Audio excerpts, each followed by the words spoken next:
Welcome back to Houston Life. If you're a fan of true crime like me, Killer Confessions: Case Files of a Texas Ranger features a man that has earned the nickname the Human Lie Detector. And today we are lucky enough to chat with him.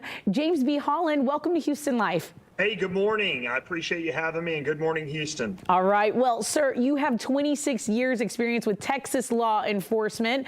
And at what point did you realize that you were pretty good at interrogating people? Early on, I figured out it was probably one of my better traits, but really through, 26, 27 years of interviews, interrogations, thousands of interviews and interrogations, and continual education, I, tried to perfect my skill set.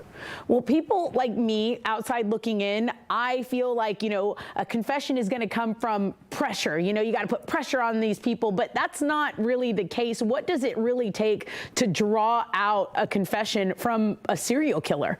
Yeah, I mean, these are different personalities. They're sociopathic, they're psychopathic, they're people that don't have the ability to love. They don't even know what remorse is. If you hint that they may feel bad about killing someone, they think you're from Mars. So I mean, it's really getting on a level with them and studying them, figuring out their indications of deception, their physical indications, their verbal indications, figuring out what makes them tick, and then ultimately figuring out why they would want to tell you. Wow. And that's the hard part. I mean, it seems fascinating. And in the premiere, I don't want to give it all away, but investigators really do have a suspect, but they don't have bodies for the crimes. It's a race against time. It's kind of like this perfect storm. Can you talk about the pressure and the challenge of all of those things colliding?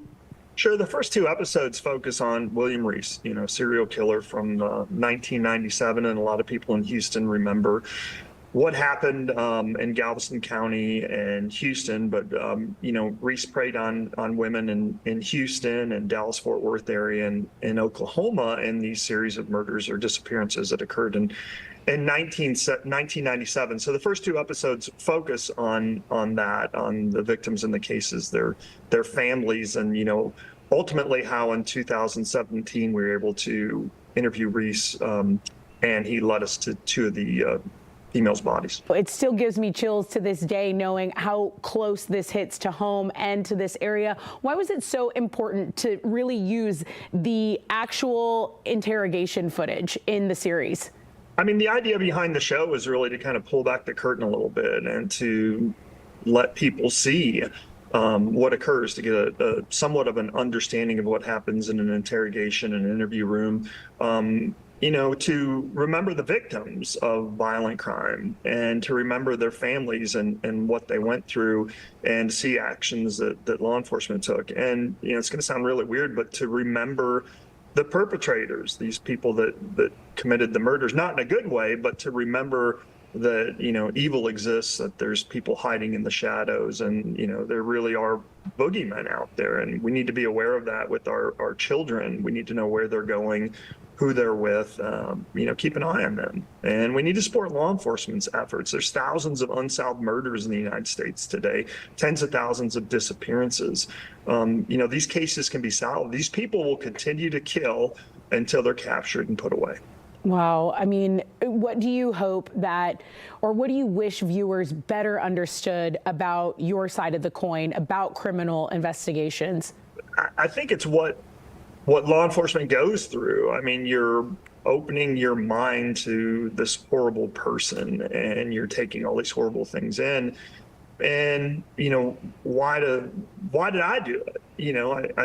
I did it for the victims. I did it for the families. I think, to me, the creed of the Texas Rangers has always been, help people that can't help themselves. And in this case, obviously, the victims can't help themselves. And the family members, people talk about justice, but the reality is they want answers. They want to know what happened.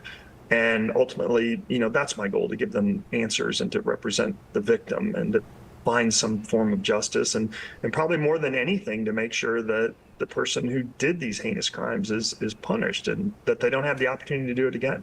James B. Holland, thank you so much for making time for us. I want to remind our viewers that they can watch Killer Confessions, Case Files of a Texas Ranger as part of the True Crime series on Investigation Discovery. And of course, we'll link that information on our website, HoustonLife.tv. And don't go anywhere. We'll be right back with more Houston Life.